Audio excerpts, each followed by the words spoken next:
How to log in into your Amazon account. Hi everyone, this is Kate and welcome back to another video, and in this video we will learn how we can log in into Amazon account. So without further delay, let's get started. First of all, open up preferred browser in your device. After that, navigate to the search bar and there type in amazon.com. That's gonna take you to their official website. Now to log in into your account, navigate to this menu bar at the top, and on your top right corner there is this sign in option. You have to click on this sign in button here. Now you'll be taken into sign in page. First of all, you have to enter your email or mobile phone number that is associated with your Amazon account. So provide your correct email address or your phone number. After that, click on continue.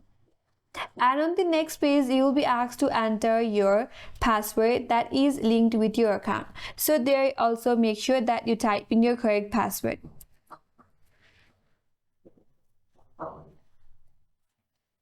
And in case if you forgot your password, there is a link right here that says forget password.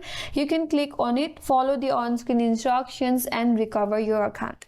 Once you're done typing in your password, then click on sign in. And if you have entered your correct login credential, you will be directly logged into your Amazon account and then you can start shopping. That's all for this video. Hope this video was helpful, and if you're new to our channel, consider subscribing. Thanks for watching and stay tuned for more videos.